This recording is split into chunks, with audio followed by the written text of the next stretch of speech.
If you want to do omnichannel shopper marketing, you have to understand retail media, otherwise you're obsolete and irrelevant. So we're trying to get that waste out of the system and help marketers regain time to do more strategic work, more creative work, the work that they actually enjoy.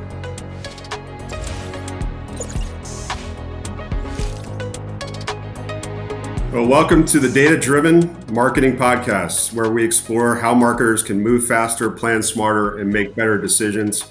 Today, we're talking about the closing of the loop in marketing planning. And instead of measuring what worked after the fact, how do we get ahead of it and actually plan in advance to make smarter plans that drive better outcomes? I have the pleasure of having a great guest today, Olga Yurovski, who's the founder and CEO of Shopperations. I'm Greg Dolan. I am the CEO and co-founder of Keen Decision Systems, a SaaS platform that helps marketers simulate and optimize marketing investments across all of your working dollars tied to better financial outcomes. Olga, welcome to the podcast. Would you mind just giving the audience a bit of background about yourself and Shopperations? Thank you for having me here. I started Shopperations a little bit over 11 years ago out of frustration. I was in the CPG marketing space myself, doing various kind of marketing, starting with brand management, and then I ended up in shopper marketing function at Conagra Foods. And that's where I realized that my job could be way more efficient and productive because my entire team was operating in Excel documents that were disconnected and never real time. I attempted to fix the problem by stepping away from corporation and starting Shopperations. It's been a long journey, but we now focus on this particular space, CPG marketing teams that are focusing on omnichannel marketing, e-commerce teams, shopper marketing teams, retail media teams are using Shopperations to standardize and streamline their planning process, manage their budgets, and just get on the same page. So that's essentially, I've transformed my frustration into a solution that my old colleagues in my industry that I come from are using today. I absolutely love that because I have a very similar story. So I started Keen out of frustration as well 15 years ago. Similarly, frustrated with traditional marketing mix consulting and only having a look back or historical report card for what worked in the past. And what we realize is that marketers really need better data in a more real time to be able to model and then guide decision making. And that's really the purpose of our platform. How do you take the raw materials that's available in terms of data at any point in time, your knowledge estate, to not only understand what's working and what's not, but more importantly, guide the next decision towards a better outcome. And very much, both of our solutions very much in need in the CPG world and beyond. Planning has always been an interesting place because in the CPG world, it was once a year, right? You came up with your annual operating plan, you presented it in PowerPoint up through the ranks, and then you executed the plan. Tell me what, in your mind, as we get started, what do you think is broken about how brands are currently approaching planning? Well, I think the once a year planning is the way of the past. It's no longer the fact. The world has become crazy. I like the terminology VUCA world. VUCA stands for volatile, uncertain, complex, and ambiguous, and it's getting worse every year. There's also power shift that's happening in the industry. The retail media and the retailers themselves are way more powerful and they have a lot of say of how brand dollars are being spent. So plans change all the time and plans are contingent on joint business planning meetings. They're contingent on market situations. We have lots of new things that are being thrown at us like tariffs, like digitization and AI now. So we constantly have to reevaluate and reassess what we're doing. So it's never once a year anymore. The additional complexity that I saw while I was still at Conagra 15 years or so ago is that shopper marketing has become a discipline that's really strategic and it takes a lot of budget and it actually invests a lot and it achieves really good results. We had pretty decent ROI on shopper marketing because we're able to partner with retailers. And that becomes its whole new function, which serves internal stakeholders such as brands and sales. And both of those stakeholders have a lot of ideas on how to change budgets. So the change is constant. Brand managers have new product launches. They have new competitor entries that they want to react. Sales managers and sales VP, they have new opportunities that they see with their retail partners that they want to jump on. So shopper marketing has always been in the center of this dichotomy, trying to please two very powerful stakeholders. And they never had their own way of setting up the data model. So speaking of data and raw materials, in order to do analytics you really need to have a framework, how you plan and how you look at your data and how you analyze what exactly needs to be analyzed. And you have to set it up beforehand, not after the fact, to your point. I think the industry, the evolution of shopper marketing, the evolution of retail media, the fact that retailers are having so much say in what brands do with their media dollars is forcing people to constantly replan, and it's forcing also to pull money into strategic big initiatives rather than doing one-off tactics. CPGs that have multiple brands in the portfolio, they're trying to create scale programs to drive bigger, better initiatives with retailers and elevate the conversation to a higher level with their GBP customers. So all of that requires solid understanding of every dollar that the brand gives them, and then also solid accountability to tell the brand managers, this is what we're doing with your dollars. So the scrutiny is constant. The scrutiny is increasing because everybody feels like there's so much data. Why can't you tell me how your programs are performing? But it's a lot harder to track performance when you don't have a data model to bounce the KPIs against. There's so much to unpack, and I couldn't agree with more with everything you just said. So we talk a lot about starting with a decision frame. So I think so much of analytics is being done just for the sake of pulling out insights. How do I understand a specific point in time for a specific channel, as an example? And I think you're missing the forest through the trees when it comes to when you approach it that way. And what you're talking about is having the right approach around your decision frame, and how you want to actually measure and make decisions around your business. How do you want to map to certain tactics? How do you map those tactics to understand interaction effects with the other parts of your marketing mix? And how do you understand that holistic impact over time on an outcome variable, which the most important outcome variables are your P&L metrics. So how do I drive top line and better bottom line outcomes over time? And you can't do that in today's environment anymore with a once a year, and you said this, once a year exercise where I'm going to set it and forget it. We believe in agile planning. We believe in the fact that you have to continue to learn. As an example, you brought up tariffs, and no one was expecting tariffs last year. So how do you adjust to that in terms of the impact on your price, on your margins, that impacts your investment profile and the effectiveness of your marketing? And there's more and more complexity and fragmentation driven by 200 plus retail media networks out there, and retailers demanding more of the overall share of budget. You have to be data based. You have to have a business case to bring the necessary optimal decisions to the table from the brand's perspective to lead to better outcomes for the brands themselves. So it is really about having a closed loop system where you're planning, executing, learning, and then planning again. So I'd love to dig into that a bit around what closing the loop really means. Would love to get your take on how do we make sure that in this new world we're actually building towards better outcomes in a more continuous way. Absolutely. Yeah. I think closed loop is extremely important, but theoretically, it's hard to grasp until you truly see it in action. A lot of people are enamored with analytics. In fact, many potential clients come to us like thinking that they need analytics because they're being asked questions, what's working, what's not working. They're not being asked questions like, what did you spend this quarter versus last quarter? Because it's less important. The ultimate decision is, do we want to do more of this or not? Is it working or not? So they think that they need analytics as the first step. And they come to us asking, do you do analytics? And my first question is, do you have a system of record?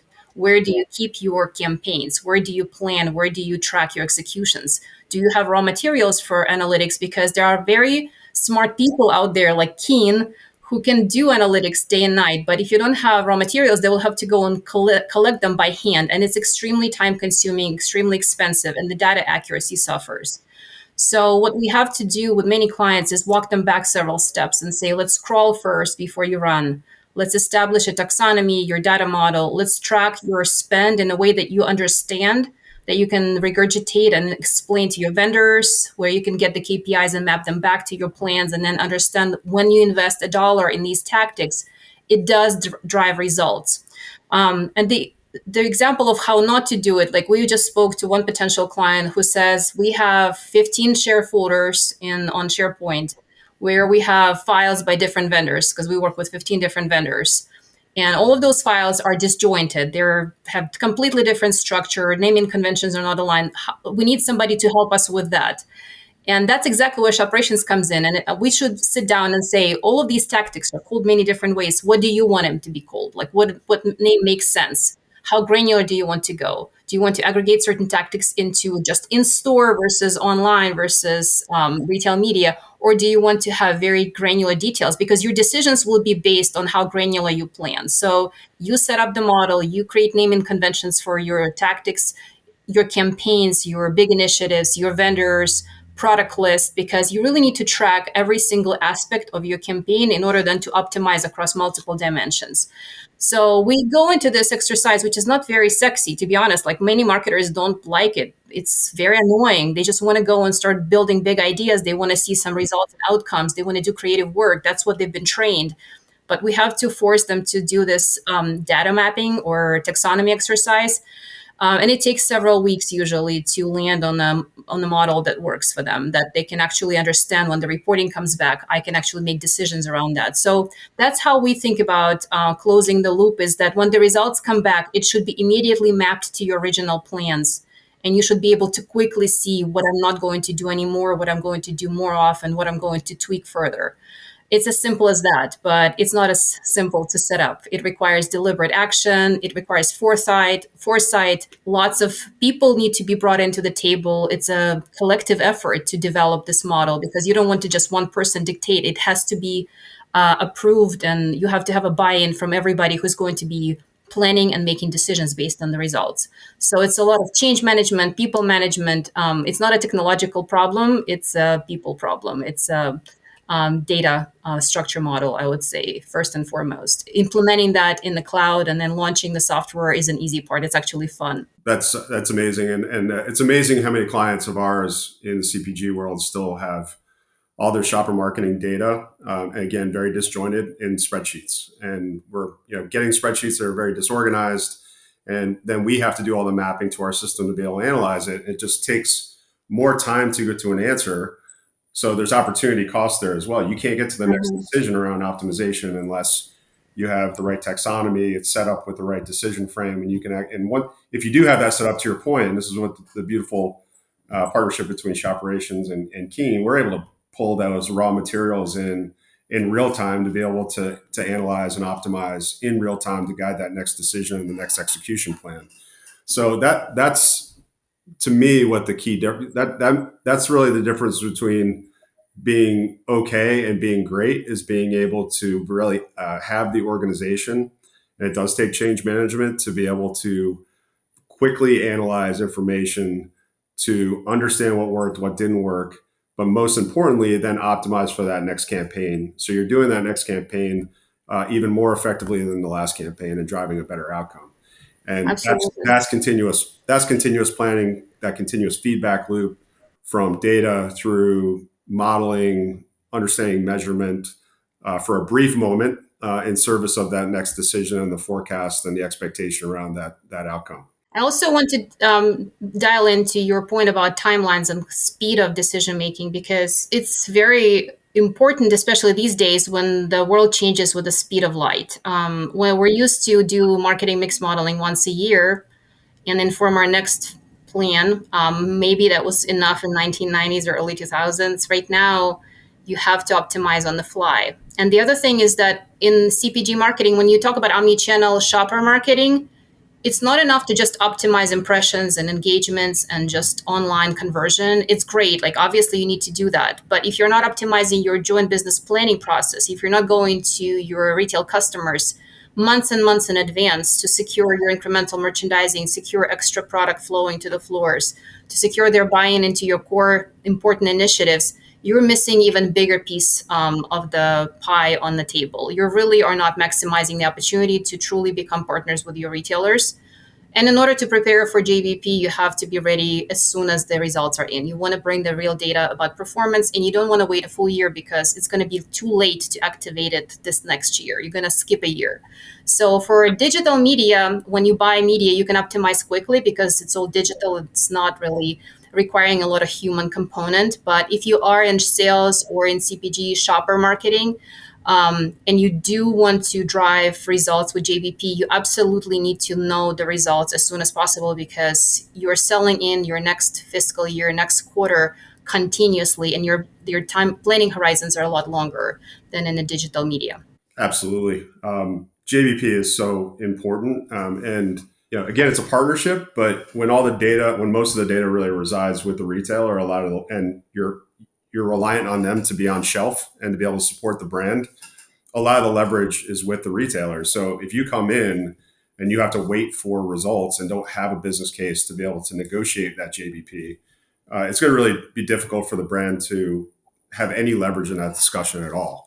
So that's really some of the power too of being able to understand in real time, be able to bring a case to the table and say, if Walmart wants 20% more in retail media, you can actually push back and say, no, the actual right amount, optimal amount for our brand is 10%. And you're also getting an interaction effect with some of the other marketing that we have in the marketplace. And we're able to actually quantify that.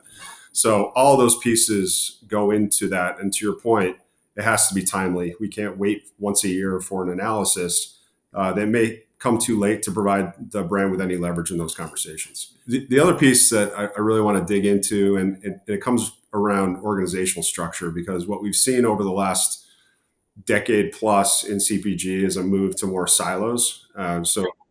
You have different groups for shopper marketing or e-commerce versus your traditional channels versus trade, and the left hand is not talking to the right hand, which when you're operating in silos, and not looking holistically at the coordinated effort of all of these different initiatives on a total outcome for a brand, you end up with a lot of waste. You end up with a lot of a lack of understanding for how the interaction effects actually lift the business overall.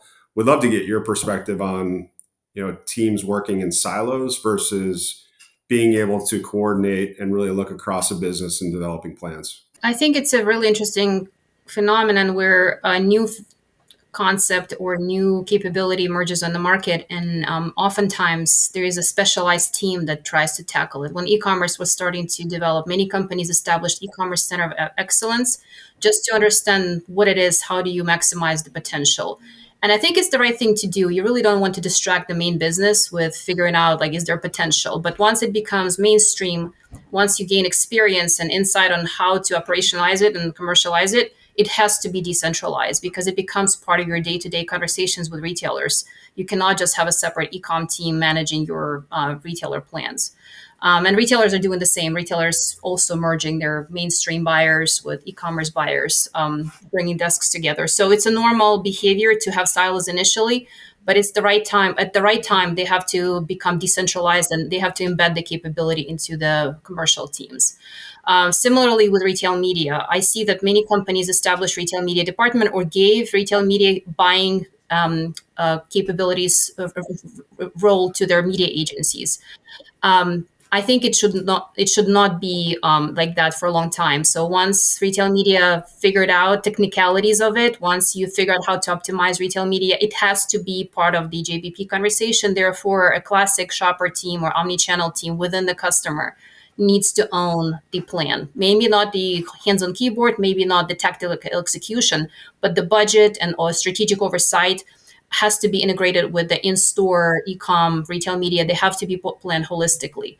And those clients who do implement that sort of structure, they seem to be the most successful. So shopper marketing teams who elevate their conversation and embrace retail media and say, it's my responsibility, I want to own it, their budgets increase, their influence grows. Shopper marketing teams who are meek about it, who are not sure if they want to dabble in media buying because it's a new skill. Let's be honest. Like for shopper marketers, buying media is not familiar. It's not a comfort zone. Those who stay in the comfort zone, their influence shrinks. They're just relegated to the in-store demo people. So you decide if you want to remain in your comfort zone and shrink and whittle away, or if you want to step up and learn new skills and embrace the new realities. About 70 to 80% of our clients' budget now goes into retail media. The rest is non-retail media, the classic print, in-store activities. So if you want to do omni-channel shopper marketing, you have to understand retail media. Otherwise, you're obsolete and irrelevant. Absolutely. And retail media overall, your shopper marketing, your in-store spend has to interact with what you're doing out of the store as well and in other stores. So if you have a specific plan for Walmart versus Target versus Amazon, the interaction effects need to be understood across all of those different channels as well. So the ability to coordinate across groups is really important across budgets. So you really understand the holistic impact of your spend. But absolutely, within building a plan, a shopper marketing, trade, retail media plan, it's imperative to be able to kind of understand all aspects and how they're working together to drive towards an outcome. Interesting kind of talking about shopper marketing though. It definitely has some unique demands when we're looking at the overall marketing mix. Why do you believe it needs a purpose built system?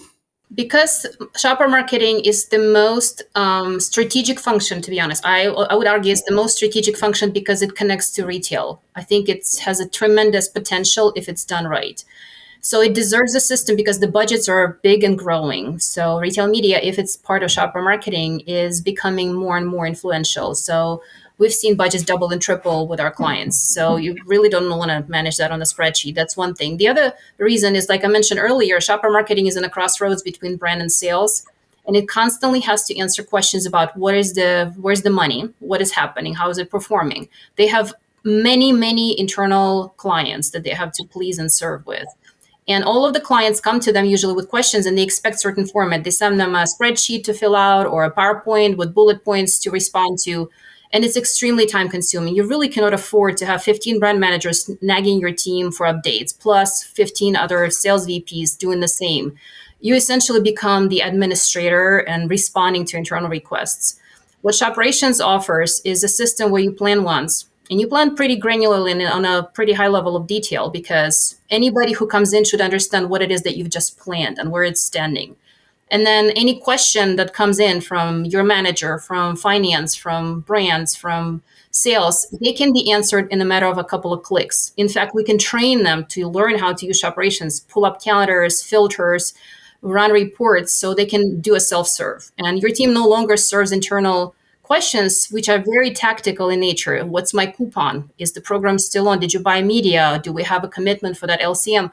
Those are just operational day-to-day questions that can be answered by logging into Shopperations. And they eat up a lot of time. We actually did a industry time study. 52% of marketers' time in CPG shopper industry is spent on these sort of admin work, responding to emails, summarizing data, putting together PowerPoints just to inform internal stakeholders on the status of things. They become obsolete the moment they're sent. So this is really not high value add work. It does achieve alignment temporarily, but it's really extremely unproductive. So we're trying to get that waste out of the system and help marketers regain time to do more strategic work, more creative work, the work that they actually enjoy. I think that's great, and I think what we're also talking about is the opportunity cost of doing non value added work, right? Because we know from the work that we both do with our clients that there's real world dollars and transformation that exists out there that marketers can take advantage of with the right systems to be able to get to decisions better, and better decisions drive better outcomes. We're seeing it with our clients, right? So we just had a CPG client where we're not only optimizing with our system across the marketing mix, but we're also optimizing across time as well and getting to the right flighting strategy by looking week by week at what the marginal returns are of a spend. And by taking the same budget and just not spending as much during their peak seasonal period and investing more on the shoulders, we were able to show them a path, and they were able to realize it, of an additional $12 million in revenue with the same budget, right? So there's real dollars and cents and huge returns out there if you're able to take advantage of the data in more real time, be able to quickly make that next decision, and then drive that transformation in the marketplace. We're curious what you're seeing in terms of the type of transformation with your clients and the type of impact that you're seeing. Oh, it's fundamental. Just an example, my client who implemented Operations had a financial auditor come in. And in the past, it would take like days and weeks to gather documentation. It took them 20 minutes to complete the audit because the auditor said, I have this giant multi-million dollar line item in your SAP. Show me the backup. They log into Operations and they see every promotion, every tactic for that particular customer team with images, screenshots, contracts, invoices, all documented in one place. So it took them literally just 20 minutes to verify that the money is not being mismanaged and it's properly spent. And it was like one of the most revealing. It wasn't a original intent. I didn't even think about when I was launching Shopperations, but this is the outcome. It becomes a knowledge management system, right? That Yes, absolutely. yeah. Yeah, and it's a great. We also had a different client who was merging companies. They acquired another big manufacturer, and they had to merge portfolios. And IT systems typically take months, if not years, to fully integrate. But Shopperations was able to bring them together. In fact, they both were Shopperations users. So bringing them together into a new merged organization was a matter of a couple of weeks. It was the smoothest transition ever, where people were able to finally see their budgets together and plan holistically. Another client was able to reduce agency scope because the agency was managing their budget for them, and they've charged them a lot of hours for that. And it wasn't value add strategic work. They just outsourced this pain to the agency. When they brought in Shopperations, they said, oh, we can handle it ourselves. It's pretty straightforward. Thank you, agency. Now you can focus on strategy and creative. The intention that you actually, everybody wanted agency to, because they had a lot of smart people, but those people were tracking numbers in the spreadsheet. So that helped Shopperations essentially paid for itself by reshuffling the dollars between the agency scope versus the internal workload. So we have many other situations where clients were able to expedite their post-promo analysis. We sometimes do analytics, very basic sales lift analysis for clients. Other times, clients just pull in Shopperations data and then they provide it to their analytics partners like Keen. So that saves them time. It expedites the closing the loop. So the timelines from when the program is over and actualized in Shopperations to when the results are in are compressed tremendously. So that is probably the biggest benefit that I see is the clients who are data driven, who are very analytical. Having Shopperations gives them so much power and so much speed to do the right type of analytics with whoever they want to. And again, going back to the closed loop nature of this system, we're then able to take those raw materials. I love that term. Quickly put it into an optimization scenario to get to the next plan that drives a better outcome, even better outcome. So there's continuous improvement in that closed loop as well. And you talked a lot about in your examples of you know mitigating or minimizing the amount of human interaction in a particular process. So automation, can't get through a podcast without talking about automation and AI. So I think there is even more opportunity with the organization that of the raw materials and the campaigns that Shopperations would provide into a system like ours in a more automated way, in an integrated way, could lead to even more speed and better outcomes over time as well. We'd love to get your thoughts on automation and the future of planning, because we talk a lot about what we call a headless MarTech ad tech stack. So it's data continually coming in, it's measured, optimized, executed, and then that completes another feedback loop. And it's done increasingly over time through more automation. That's kind of the vision that we're planning for and kind of see in the marketplace evolving over time. But would love to get your thoughts on that topic. I think the future is bright. I'm not actually afraid of AI because AI gives us so many more superpowers. The continuous feed, we've recently published an API because our very sophisticated clients expect that now. Every big CPG has a data lake and they're bringing multiple data sources, and their intent is to enable this continuous data flow. So we've published an API to enable that specifically. So they're able to pull query Shopperations on a frequent basis and then combine our data with retail media data, with sales data, and they're doing amazing work. They're really sophisticated. I wouldn't even want to go there myself because they have data scientists on staff that do really great work. We pride ourselves on a super intuitive way of planning. So we provide an interface that's extremely user friendly, and people just know how much dollars they have and what to plan and what my plan is like. The in terms of where things are going, I think AI is going to enable users to query the system instead of building reports by dragging fields into rows and columns themselves. They should be able to just ask a question in natural language and get an insight back. And in fact, we're working on that right now. We're hoping to release our first beta version next year. This is going to expedite marketers' work as well because it's going to remove the barrier for like, oh, I need to learn the report engine. I need to build that report. It's just literally you ask a question, you get a response in human language or in a table format, whatever you prefer. And then optimizing future plans based on historic performance is going to be yet another frontier. To be honest, I'm a little nervous. I don't think it's going to happen next year, but the models are getting better and better. So, training the model, figuring out marketing best practices, creating enough data to teach the model about this particular client's performance, their category, their marketing strategy. That's what's going to take time.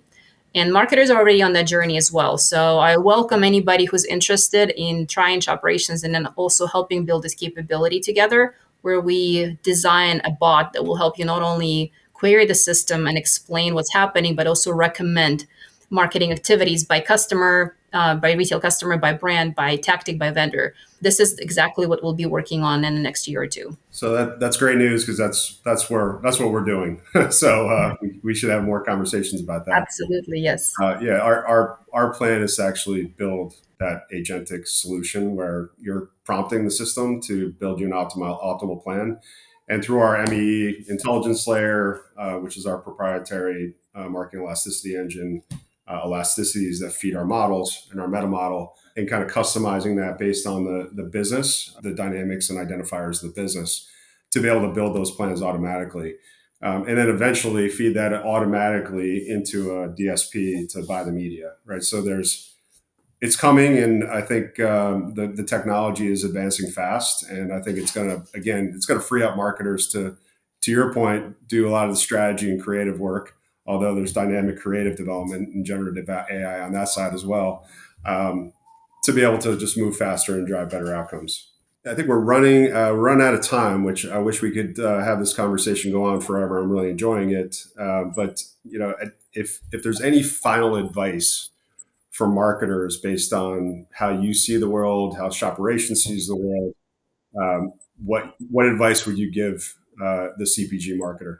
I would advise them to, if they're not very process driven themselves, if they don't care about building systems, hire a marketing operations manager. In fact, I see this trend in the CPG industry. It's a little bit, we're a little behind the rest of the marketing industries. Marketing operations has been around for over a decade. It's time for CPG to embrace that. Essentially, what marketing operations managers do, they create systems, they create processes, and also manage the people, and they organize, rally the troops. They create a background, the backdrop for all your creative work. They establish a place for you to load your funding. They establish connectivity between different systems. So they enable data to flow.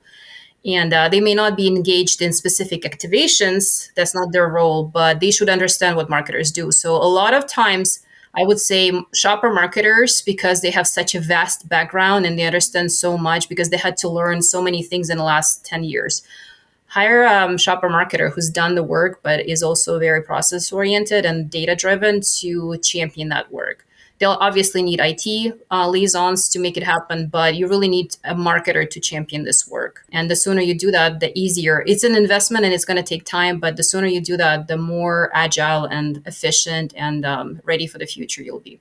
That's awesome. Great advice. And I would add a few things from my perspective. One, I think you can't wait to actually start to make these changes. Right, the world is moving fast, and I think a lot of marketers are chasing their tail and being very reactive in the situation. I think you have to be forward looking in terms of spending the time and being strategic about your data, how your data is organized, how you're measuring and tracking and planning and optimizing that data over time. And part of that is thinking strategically about not only your data, but also your tech stack, because there are tools and software out there that integrate nicely, like our two systems, that you can utilize and drive a lot of efficiency and talk about and drive the type of transformation and better results that we were talking about before. So I think that's a key next step is, thinking strategically about how data and software and tools can drive more efficiency in how you approach your process, but also leads to better outcomes. So lots of opportunity in the future. So unfortunately, we're out of time. I want to thank you, Olga, from Shopperations, for sharing your insights. It's really helpful, really great stuff. I definitely recommend you all reaching out to Olga and learning more about Shopperations. To learn more about Keen and Shopperations, you can visit our website, keends.com and shopperations.com. And please stay tuned to more conversations on how today's marketers are using strategy, structure, and speed to drive better results. Thanks again, Olga. Thank you, Greg.